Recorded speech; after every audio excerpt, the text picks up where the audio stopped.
Good afternoon. We are starting today's segment on FMLA leave management part three, focusing on policy integration. You'll notice that we did change the presentation a little bit just because we are going to be focusing on really the crux of why we've been doing the leave management training today. My name is Glennis Waters. I'm the Executive Director of Benefits for GIOA, and today we have Cindy Moultrie and Maddie Mordenti here with me as well, who are your GIOA staff as well. So we will begin today's presentation. One, we're just going to go over, who is supposed to be on this call.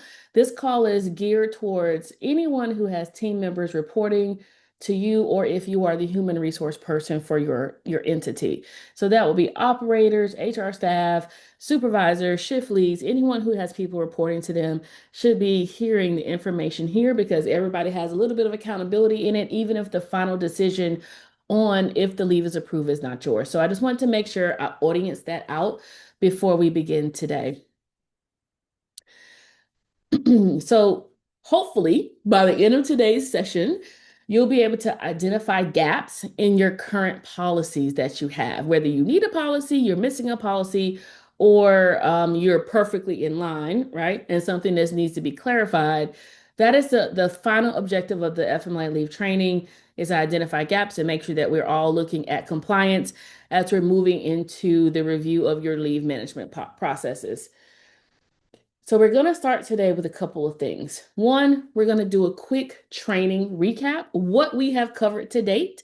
I'm not going to linger there too long because we've had two meetings on that already, but just want to summarize that right at the beginning so we know where we should be as of today's date with the leave.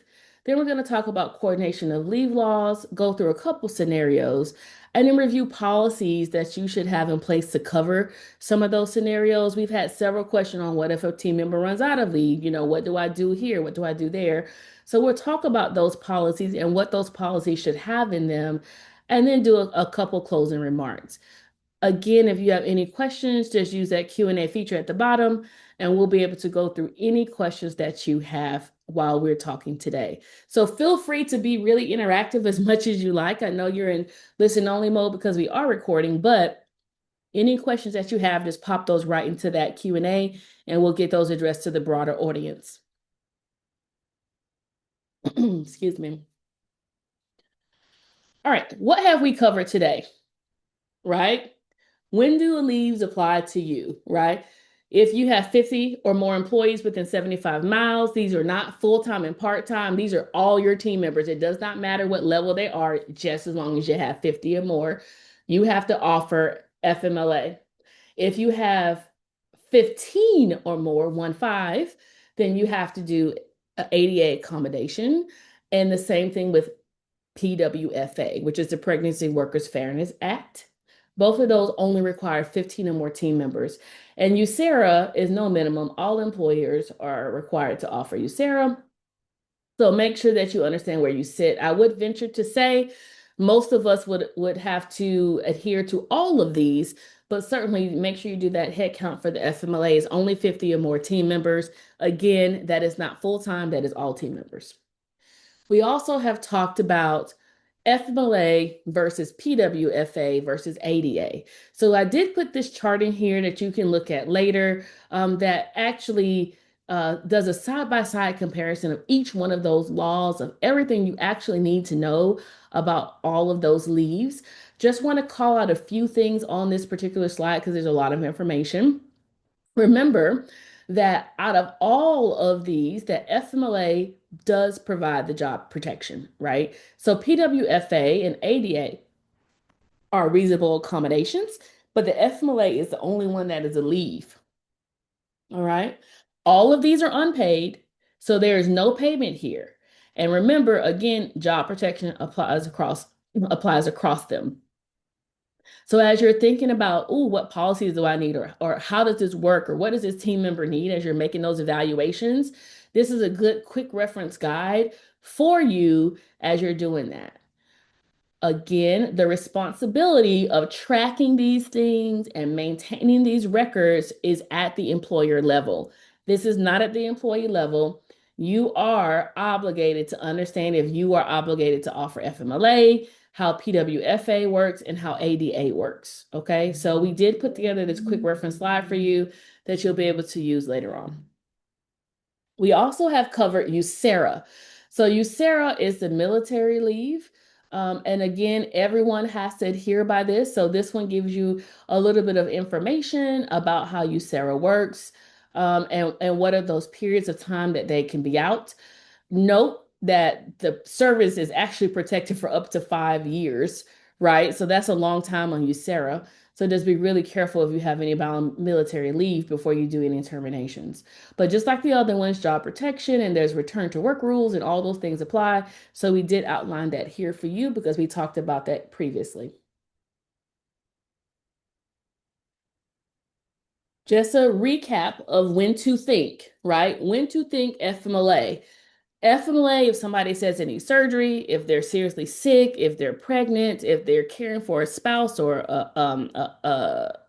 a parent or a child under that particular age that's required, or exigency for care of a family member who's in the military, you have to think FMLA, right? FMLA, FMLA.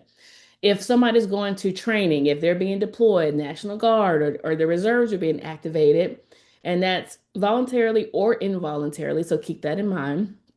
And that also applies to FEMA. Then you have to think USERA, right? If somebody is pregnant and they have temporary restrictions for their pregnancy or lactation needs, because let's say a new mother needs to pump, you have to think about PWFA, right? So you are required to do those accommodations, even if they need to pump breast milk. So kind of keep that in mind. And in ADA, when you think about ADA, when you think about a chronic medical condition, just leave beyond FMLA if they're going to need something after the FMLA exhausts, or just a modification to their workplace according to the medical information from the doctor. So this is kind of that quick reference guide of kind of how to do that post check. We also put in here for you a quick decision guide for managers and just some example scenarios. So remember, an employee doesn't have to say FMLA. They don't have to say PWFA. They don't have to say USERA or whatever. They don't have to use those terms. They can speak in layman's terms, okay? So if they say something like, I need surgery and I'll be out, you automatically need to think, okay, this may be FMLA or ADA, right? And we'll talk about a little bit of this a little later in the presentation, but certainly wanted to put this in here. We've talked about this several times, and we wanted to put that quick reminder when we're summarizing how you need to think about these different laws. A couple of red flags, just keep this in mind. Employees and team members, if they mention pregnancy limitations or restriction, red flag, that could be PWFA, that could be FMLA, that could be ADA. If they request modified duties, I can't be outside because it's too hot or I need a chair at the register, just automatically put that into your wheelhouse. That could be something. And if you are disciplining somebody, but it's a medical related absence, yes, red flag, military orders, red flag. So these are some of your red flags as leaders, as HR folks, as operators and owners that you should be thinking about when it comes to these specific leaves. All of these are red flags. And a couple of key things that we've talked about as we've been doing these trainings, just to make sure you're aware of.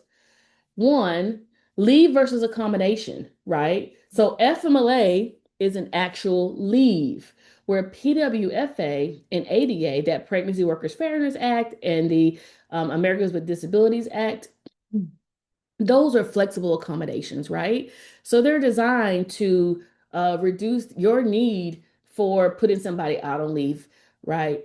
Also remember that FMLA exhaustion doesn't automatically equal termination, because you want to make sure you've done all of the interactive process by evaluating PWFA or ADA if those should come into play before you go into termination. Also remember, you cannot force leave on people. So as you're looking at this and going through everything, remember that you cannot force leave on anyone, all right? And as you are responsible for processing the documentation for all of these various leaves, you do want to understand the difference of what is required in the forms for each one, okay? So we did send copies of the DOL forms out. If you did not get those, we can resend those out, or actually I'll just reattach them with the recording today so you can have a copy of that. But just keep that in mind. when you're looking at these, right? We've also covered what you should avoid saying. So as you're going into this new mindset, when you're hearing employees say, or they've been out, or they're saying they're sick, or they need to be out for pregnancy, you don't want to say things like, oh, this is bad timing, or go get into too much detail on their medical. That is not the manager's role. That's not the leader's role. That's the HR person's role to collect that medical information. You should not be asking in those medical related questions. You should never say it's bad timing.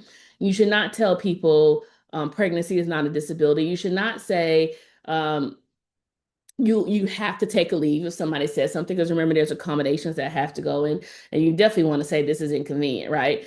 Don't do that. Make sure you stay clear of any of those terms, especially on any of these leaves, right? If somebody's going out on deployment, you don't want to tell them that they'll lose their position. You don't want to start talking about political views and opinions. Just refer that person to the HR person for leave and move on. But do not make any of these statements. This is a sample of them, of things you should not say, but just want to make sure that you tell your leadership team as well. These are things you avoid saying to team members or anybody who is reporting to you that you say may need a need, may need a need. So what is the bottom line in our review before we move on? Employees do not need to name the law. We talked about that. They don't have to say these terms for you to be responsible for getting them their rights or notifying them of leave or processing things. The leaders do not decide which law applies. That should be left up to the HR personnel staff, who is responsible for approving the leaves or denying the leaves, or the operator if there is no HR person. It should not be at the leadership level. However, they are responsible for helping to give the right notifications to people, especially for FMLA. And what we're going to talk about today is this last point. You should have policies documented and easy to find. And that is why we're gonna spend a time on that today, just making sure we're all in the right place with our policies as we go forward. So before we move into the next section, I'm going to pause because I really flew through that review because we've had 2 meetings on it. Cindy, Maddie, do we have any questions in the chat or the Q&A? Nope, no questions. Thank you, Glennis. Okay, perfect. All right, so let's take all these components that we've been talking about and look at how they coordinate together. So first, if there's a pregnancy, that could be PWFA, it could be FMLA, it could be ADA. So when you're looking through a lens, you want to make sure you understand how everything interacts. A cancer treatment could be FMLA or ADA. Military is always only USERA. If you have somebody who's exhausted and cannot return, that could be an ADA or that could be a PWFA if they're pregnant. And that would apply to the pregnant person. That would not apply to, care of a family member, which is FMLA for a family member. If somebody just needed some light duty because their doctor thinks it's a little risky, they need light duty, that could be PWFA. It could also be ADA. Intermittent conditions and leaves could be FMLA and it could be ADA. So what determines which leave is what? It depends on if the person qualifies for the FMLA or not. It depends on what they're asking for. And when you get that paperwork back, that's how you can help make that determination. But always think about it in this lens because they do overlap. One thing I don't have on the screen for you all is workers' compensation, because workers' comp can also overlap with FMLA. Workers' comp is that pay when they get hurt at work, right? And then they're out. That can run concurrent with FMLA. So keep that in mind too. We're not talking about that today, but that's also something else you should consider when you're looking at how leaves overlap. So let's take that pregnancy and bed rest. Let's make that an example. Let's make it real. So the FMLA gives 12 weeks of job protection if it is available, if the person is eligible for it, right? So if a team member is not eligible for 12 weeks, let's say they had something else happen, they have a shortage amount of time, or they don't qualify because they haven't worked for you long enough for FMLA, then that can flow into PWFA, right? So that could be a modified duty, or it could be a leave for the PWFA as well for that time on that schedule. So kind of keep that in mind. It flows down. And it could go into ADA, as well if it limits, life functions. So let's say I can't walk around, I'm on bed rest, I literally cannot get out of the bed. That could go into ADA. Most times that would just stay with the PWFA, but it could go into ADA, right? So what you should be thinking today is, do you have a policy in place to cover a team member who will exhaust FMLA, but they still have a medical leave of absence need, right? So think, what am I doing now? And do I have something in place for that? Maybe you do, maybe you don't. We're going to talk about what that could look like a little bit shortly. Another leave overlap example, we talked about it in our scenario chart, is cancer, right? So I have cancer, my spouse has cancer, or somebody has cancer in my family, right? So maybe I'm going to exhaust that 12 weeks of protective leave. For those of you who are looking at 12 weeks, that's roughly about 3 months. All right. Cancer treatments may go longer than 3 months. And so then at that point, that person may need an ADA. They also could do a PWFA if that was in related to pregnancy. We did have one time I did have a young lady who had cancer who was pregnant and did not want to take her cancer treatments because she was pregnant. And so that would have fallen into, it could also have fallen into PWFA, right? Because she had cancer and was pregnant. But when you're thinking about these things, do you have a policy to cover those team members, right? Again, that's the big question we are looking to answer today. What are you doing today for these people with these FMLA and ADA leaves who either don't qualify or they exhaust?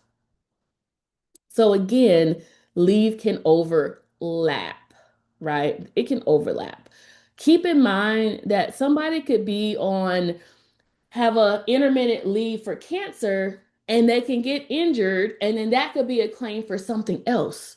So it can still overlap, right? You can, have an injury or had surgery and then get injured some kind of other way. And those two, now they have two different FMLAs. The same thing can happen if I myself is sick and then my spouse has a surgery. It's two different things. So leaves can always overlap when you're looking at them. Keep that in mind. So now that we've looked at how leaves can overlap, we're going to talk about some policies. And I'm going to slow way down here. So you notice on the left-hand side of the screen, I have federal leaves, federal accommodations, and state leave laws. Those are the things that you have to have in place, right? If you are at the size, you should have a FMLA policy. If you're at the right size, you should have PWFA policy, USERA policies. All those things are required federal things that you should have in place, leaves and accommodations, ADA. Those policies, you can get help getting those written from Mineral. They should be samples out there for you to look at and integrate into your policy documents, easily found somewhere. Those are things you have to have in place. That's not optional, that is mandatory. Now, state leave laws are also mandatory. So if you are in a state with state leave laws, like you're in DC, you're in California, you're in Hawaii, you're in New Jersey, I think Maryland has something as well. You need to look at those required laws and you should have policies in place for those laws, right? Those should all be in your policy manual. FMLA should be in there.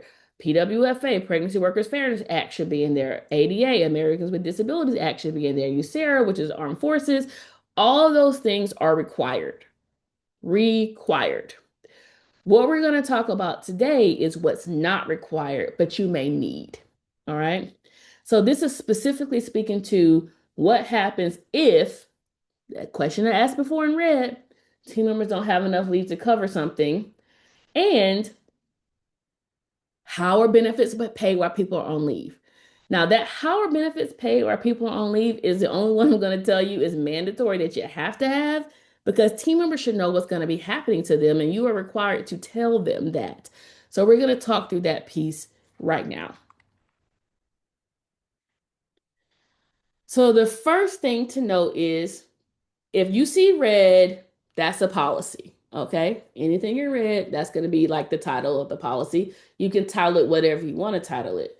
But for policy considerations, the first policy that you should have outside of those federal ones we just went through and reviewed and we've been talking about for 2 weeks is a benefits policy for leave, right? This policy should outline some very specific information for you. Your team members need to know this. The purpose of this policy is for communication. It's clarity, consistency, easy, and to make sure that you are keeping it the same with every single person. It should outline what happens to your benefits during leave of absence. Can you keep them? Can you make changes? It should tell them how do they pay their premiums while they're on leave. You should be very clear on if you're going to allow them to pay as they go, prepay before they go on leave, catch up on deductions when they return from leave, or if you're going to give them a payment arrangement. When I was a benefits manager in a former life, we used to tell people we'll collect it when you come back and we will give you up to 4 pay periods to pay it. That was the rule. And we stuck hard and fast to it. There was no question about it. It was written in the policy. You will pay for it when you come back and you have 4 pay periods to catch it. If you don't return, it will bill you. So whatever you're going to say, you need to determine that, outline it, and be consistent and stick to that for benefits when they pay it. I will tell you, we've had a lot of operators just say, oh, I'll just take care of the premiums while they're out and they can just start when they come back. You should not be doing that unless that's expressly written in your policy that you're going to pay for everybody's benefits while they're on leave, which is not very, conducive to, good business practices and helping people come back from leave. But you also cannot do that for certain benefits. If they have voluntary life, if they have short-term disability, they're supposed to pay those premiums directly. It's actually a tax issue. So you want to outline what happens to the benefits and how they pay them, right? It should not just be loosey-goosey or determined by the person or how long they were out. Make sure you have that outlined. The other thing this policy tells them is what happens if they fail to pay. If you do not pay your benefits, this happens. Now, you do have to follow the rules according to the leave type that they're on, and you can outline that in the policy as well, right? You will outline how and when they can make these changes to the benefits. We are now pre-tax benefits, everyone. We have pre-tax benefit rules that apply.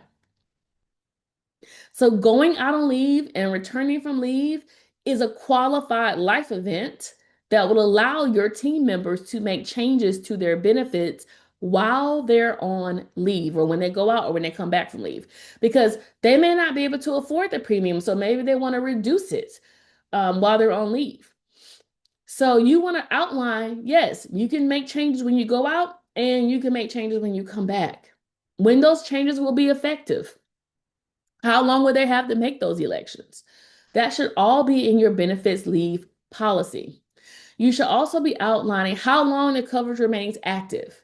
So legally for FMLA, you have to leave the benefits active for 12 weeks, but the caveat is they have to pay their premiums. If they miss their premiums, then you can terminate the coverage. Now, if your policy says you allow catch-up deductions when they come back, then you can't terminate their benefits because it's according to policy until they get to week 12. If your policy requires them to pay you while you're out and they miss paying you by the provisions of your policy, then you can terminate their benefits before the 12 weeks of FMLA is exhausted, as long as it's in your policy that they must pay you while they're out on leave, okay? It also outlines in this benefits policy for leave their responsibility as an employee and your responsibility as the employer. So there is no confusion on there. All right. So, a couple of key principles. This policy should tell team members what happens on these different various types of leave we talked about, and any ones you have written expressly that are not federally related.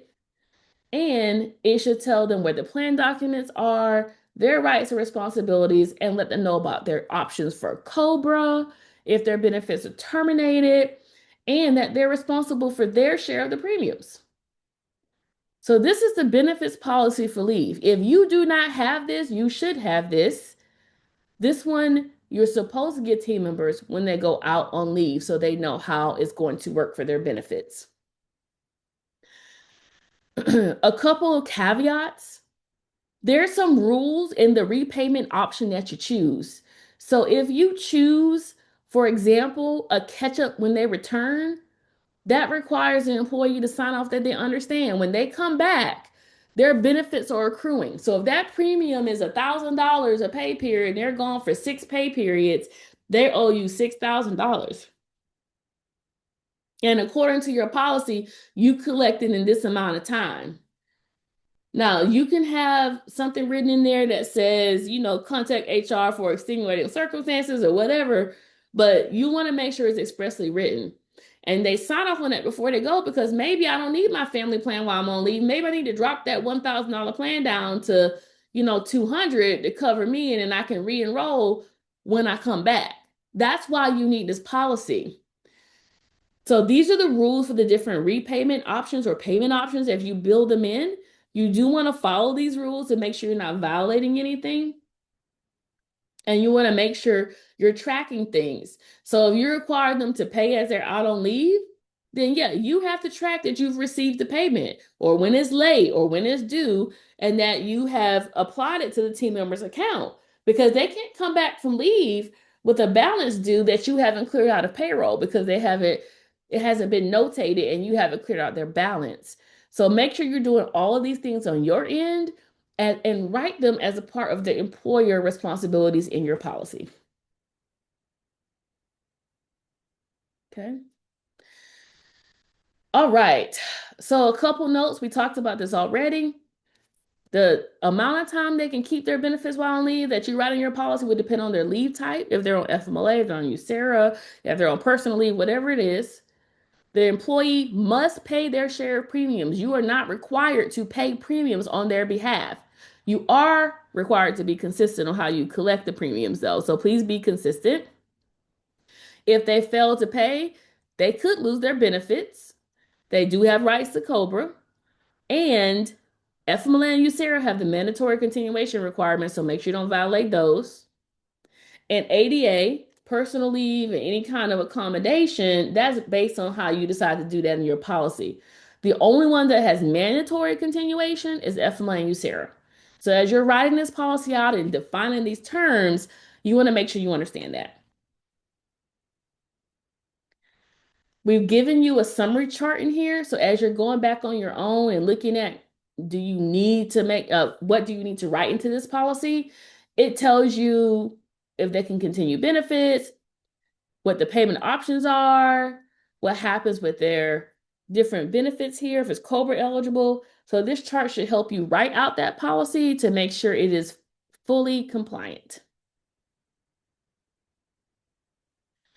All right. Before we go into this example, Cindy, Maddie, do we have any questions in the chat? No, Glennis, but thank you. Okay. So we're going to go into some additional policy considerations. So for that, we're going to do a scenario. So in this scenario, this FMLA has exhausted.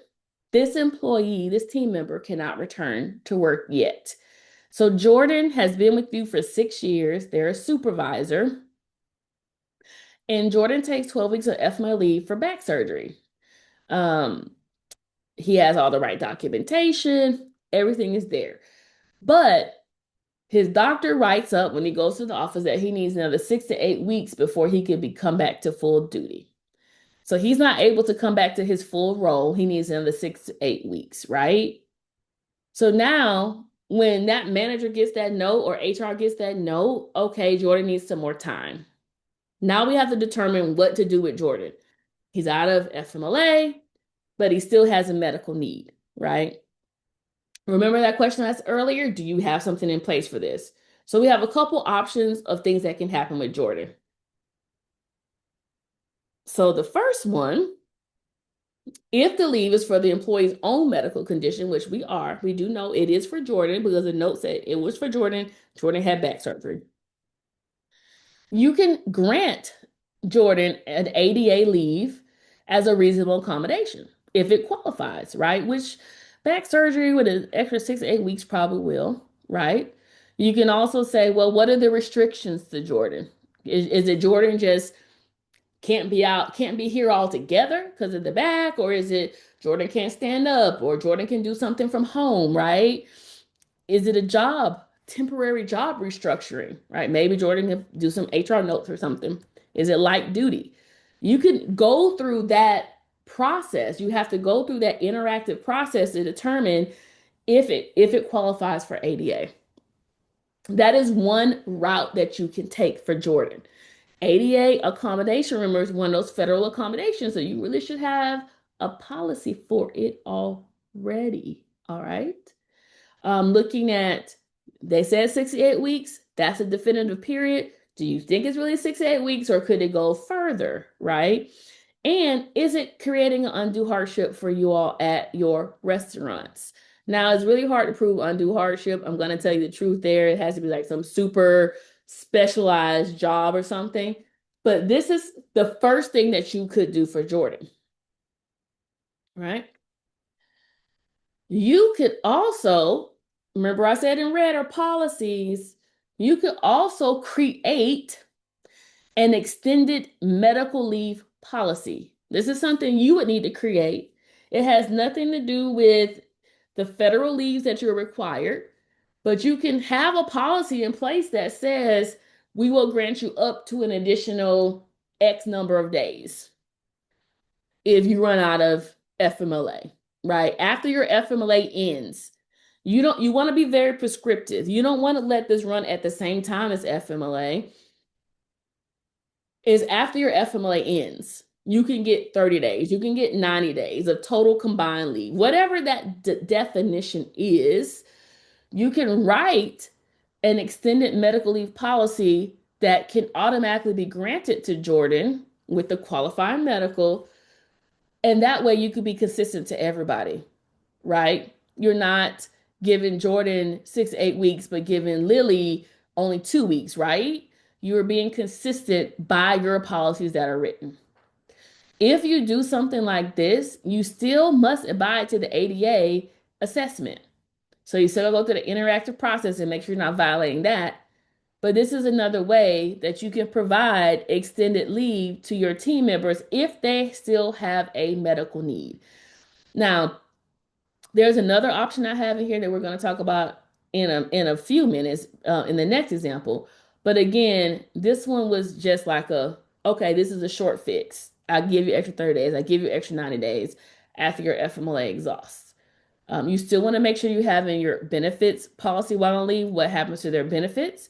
In this particular case, 12 weeks means you can terminate their benefits and then they would, go on COBRA for this 30 or 90-day period. So make sure you keep that in mind.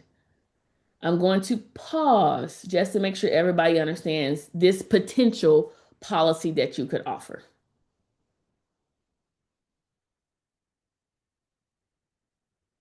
Okay, no questions. All right. You can also create a non-FMLA medical leave of absence policy. Again, this is another employer created policy. And I like this one. I actually prefer this one to the other. And the reason why is because this policy would apply to any team member who does not meet the FMLA eligibility requirements up front. So they haven't been with you for 1 year. They missed the 1 year, 1,250 hours. or they're going to exhaust their FMLA, or they're taking care of a family member. You can actually define how you want this policy to be made. And I call it non-FMLA medical leave because you can set it up just like FMLA, but the caveat is it's for people who don't qualify for FMLA for whatever reason. They need an extension, they ran out, they don't qualify. And you can run it in the same, like, I need your medical information, we're going to approve it. You can still give them the 12 weeks, whatever you decide on how you set it up, but it affords you a way to provide some employer guaranteed, not federally guaranteed job protection for people, team members who may actually have a medical need. Because I could have missed my FMLA by 1 month, right? And so this actually defines who would qualify for that, how they would use it. It runs, you only can get this if you don't have if you don't qualify FMLA or you run out of FMLA, and you can give stipulations on it to be used in the same fashion, but it will be for non-FMLA. So the only job protection afforded here would be through the employer, not through the federal government.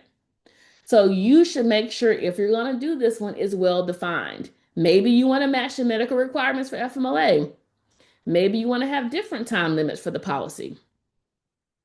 Maybe you want to say, pregnancy can get up to 15 weeks, but this only gets up whatever. You can be very prescriptive in it. You can define if you want to protect their position. If you qualify for non-medical FMLA, your job will be protected for X number of times. You can also require them to use their paid time off while they're on this leave, which actually you can do that on FMLA as well. But you want to make sure if you create this particular policy, you define it well. So that way, when you see Jim and Jim is sick, and Jim is a new person and they've been there for 6 months, they're not going to qualify for FMLA, but they're going to have a surgery. They're going to have to be in the hospital. You can always offer them, based on your policy, a non-FMLA medical leave of absence that also protects them through you, not federally, but gives them, you collect medical information, all that jazz, to make sure they're qualified for the use of the policy. Okay. Glennis, we have one question from Stephanie. Yes. She's wondering if these policies that you're talking about, do they all have to be listed in the employee handbook, or can this be in a separate book and shown as cases arise? Um, you are supposed to display the federal policies. I would typically tell employers to have a leave handbook and have everything together. And that way it's clear. The employer policies, if you create them, I need to go back and check law to see if you have to post those. The federal ones you do have to have for sure posted. But you can put rules around these. So even if you are required to post them, where they have to have eligibility requirements met so team members know they can't abuse them. Did that answer your question, Stephanie? She said correct, asking more about the employer written. Yeah, so for the employer written policy, I've always had mine displayed because I never want anybody to not know what the policies are around the leave, and you have to write about them anyways in the benefits while on leave. So I have always displayed mine, but I will see if it's mandatory for you to do so. I'll have to follow back up with that in the FAQ after today's call. Thank you. Welcome. Okay, so scenario number 2, you're caring for a family member. Her spouse is going on the chemotherapy. She's been with you for 2 years, so she met the one year rule, probably the 1,250 hours rule if she has FMLA for her spouse. But she's gonna exhaust. Whatever reason she exhausted.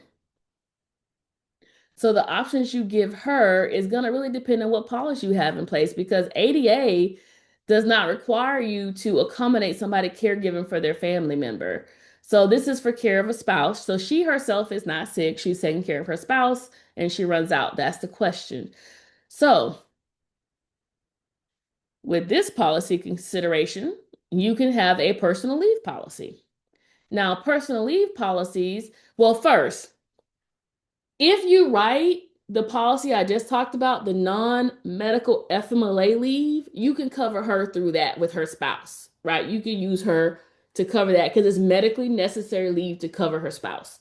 But if you don't want to write that policy, you can also have a personal leave policy. And this policy can also be used for team members who do not meet FMLA eligibility and team members that need time not medically related. Now, typically, this would be a longer period of time, right? This is not, I'm going on vacation for like 2 weeks. This is like, I'm going to be gone for 30 days. I'm going to be gone for 40 days, whatever the requirement is for personal leave. And these can be unpaid. You can also require them to use their PTO while they're out on it. But the reason why I'm saying to write a policy is because you want to be consistent. You don't want to give one person personal leave for a sabbatical and then you tell somebody else no, right? That's going to cause issues with consistency in how you're administering your team members, right? It could be a red flag. So you do want to define the limits for the policy, how it is approved. It doesn't have to be approved as a personal leave policy. You can deny it. You can say there's a business hardship and no, I'm sorry, you can't have personal leave. And then it will go into your other requirements when people are gone for no call, no show, or whatever the situation is. You want to make sure you define who would be able to use it. How is it different from a vacation request? Those are the things that you want to make sure you put in the personal leave policy. Most times when I see personal leave, they're always unpaid. I've never seen those paid. They're mostly always unpaid, and you're required to use your PTO until it exhausts. I've always seen it written that way. I've never seen it written any other way. That doesn't mean you can't, but that's just the way I have seen it written. So that's another option that could be used in this scenario if you don't have the medical non-FMLA leave policy in place.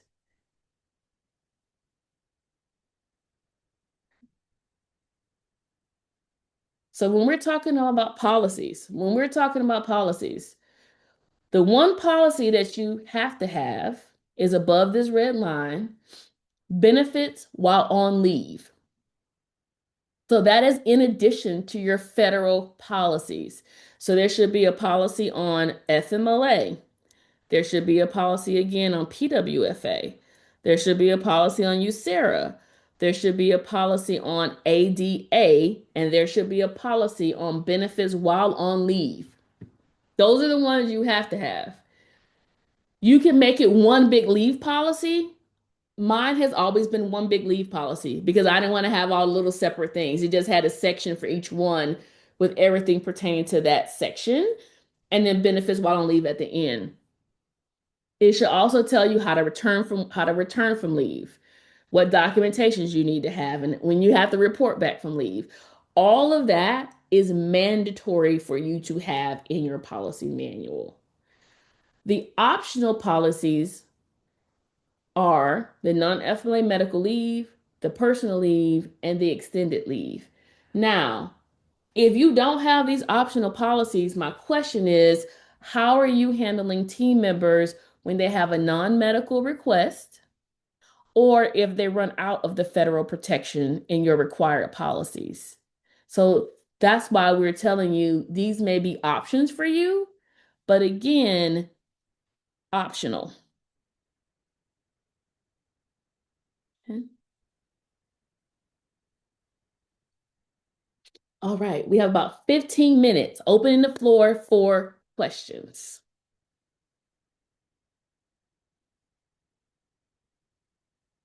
Any kind of question.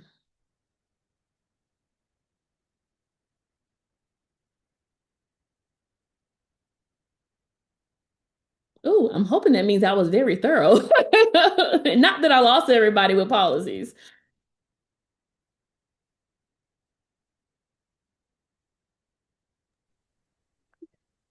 Glenn, it's not a question, but just a reminder for everyone on this call that Mineral does have great templates for sample policies, including a whole bunch of leave options, many of the topics that Glennis was covering. So I just encourage everyone to take a look at that to see if it will help you guys create these.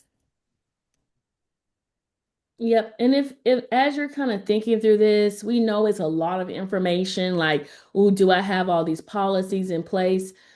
Please reach out with questions. We're more than happy to answer anything. Mineral has experts that can weigh in as well. I believe they can also give you advice if you're not sure which leave to apply to a team member. You can just put a question in or call, as Maddie said, and they can help you as too. But if you do want to make sure you do review your policy manuals or review your leave policies, and make sure you at least have the federal ones and check your states, which Mineral can tell you if you have any state leave ones. The optional ones, you can determine if you have a need with those that can be fulfilled, or if you feel like you have everything covered right where you are, then there's no need to make the optional ones. But you do want to kind of think of how you're handling people who run out of one of the federal entitlements, or who just may need to have a personal leave.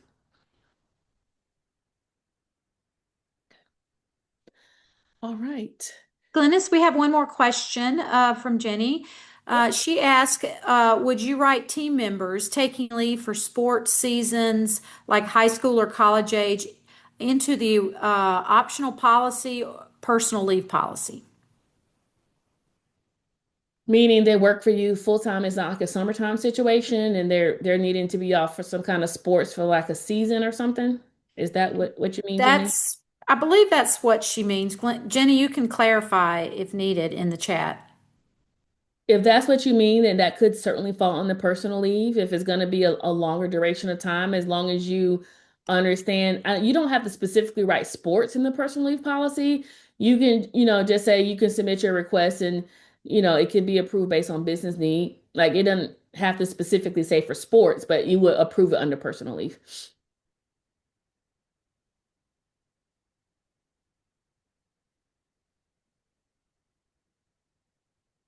She said it would be part-time individuals, Glennis. It doesn't matter. Personal leave Okay. can cover part or full time, depending on how you write your policy.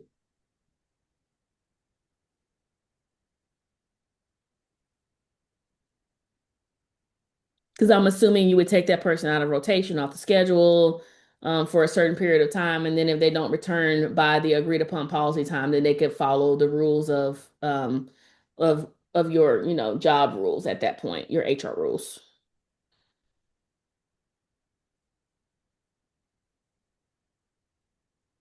Glennis, I have one more question about access to mineral. For those that maybe do not have access to mineral, just remember you did get access when you first joined GIOA, but we are happy to assist you with getting you connected if you just let us know. Just call us and let us know. Yeah. And if you are not an admin, your operator will need to deem you as an admin. If you are admin on this call and you haven't been assigned admin access, and we can get that to you as well.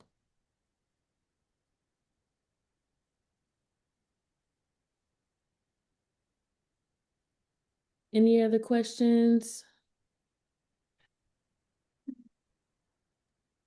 Yes, here's one more, Glennis. What type of considerations or ramifications might we run into if we didn't have an optional policy after using all FMLA leave?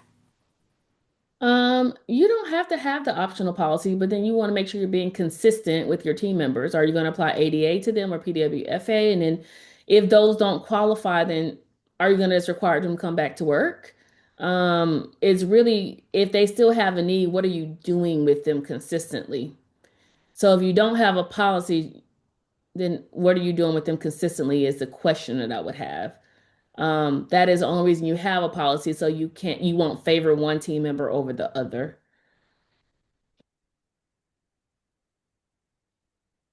But if you're saying we do FMLA and then we do ADA, and then after that, then you have to come to work, and if you don't return from leave, then you face the consequences. That's also something you can do. But if that person still has a medical need, I guess that's the question on how do you handle that.